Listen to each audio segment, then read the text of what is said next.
সরকারের 4-5 উপদেষ্টা একটি বিশেষ দলের পক্ষে সকল নিয়োগকে নিয়ন্ত্রণ করে নতুন করে যদিও নির্দলীয় সরকার প্রশাসনকে একটি দলীয় সরকারে পরিণত করার চেষ্টা করে।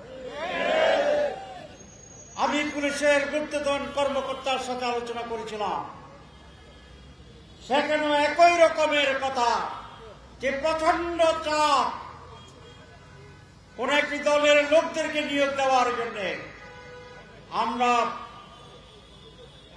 বলতে চাই, কোন একটি দলের লোককে বিভিন্ন গুরুত্বপূর্ণ সিভিল এবং পুলিশ প্রশাসনে বসিয়ে যেই নীল নকশার নির্বাচন করার ষড়যন্ত্র চলছে, এতে নির্বাচন সুষ্ঠু হওয়ার কোন লক্ষণ দেখি না। এরকম একটি নির্বাচনে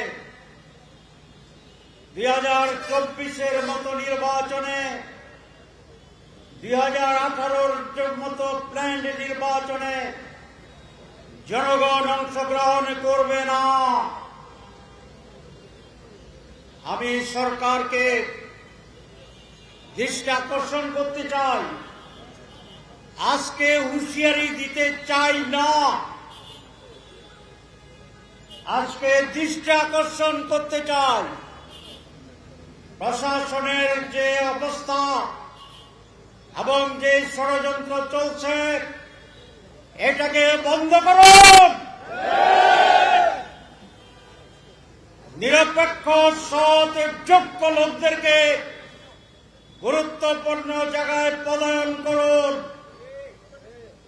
আর যদি না হয়, কোন কোন উপদেষ্টার ষড়যন্ত্রে লিপ্ত আমাদের কাছে নাম আছে,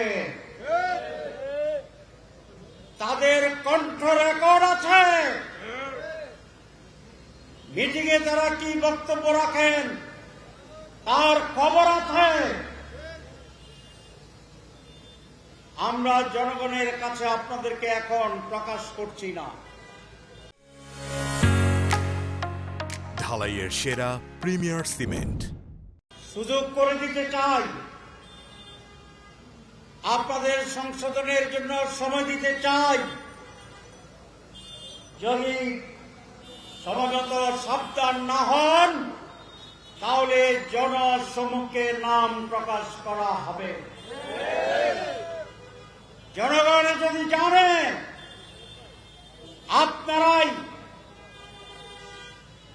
জুলাই আগস্টের বিপ্লবের শহীদদের প্রতি বিশ্বাসঘাতকতা করছেন, আপনারা এই রক্তের বিনিময়ে অর্জিত দ্বিতীয় স্বাধীনতা, গণতন্ত্র, মানুষের অধিকারের যে সুযোগ আছে, তার সাথে বেইমানি করছেন।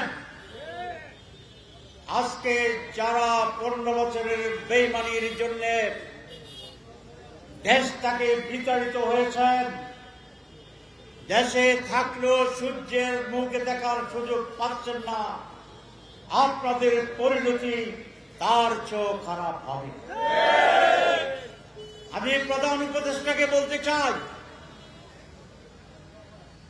আপনি ভালো মানুষ, মানুষ মনে করে, আমরা মনে করি, কিন্তু মানসিকতা বলে আপনি নাকি সরল সোজা প্যাঁচ বুঝেন না। সরকারে থাকতে হলে, সরকার চালাতে হলে সরলতা যেমন প্রয়োজন, কঠোরতাও প্রয়োজন। ষড়যন্ত্রকারীদের পাশে আপনার আশেপাশে যারা আছে, তাদের ভিতরে সকলেই ভালো মানুষ নন। আপনার খুব কাছের 2-3 জন লোক, প্রয়োজনে নাম পরে বলবো বলছি, আপনাকে বিভ্রান্ত করছে, ভুল বুঝাচ্ছে, মিথ্যা তথ্য দিচ্ছে, আপনাকে অন্যায়ভাবে ব্যবহার করছে।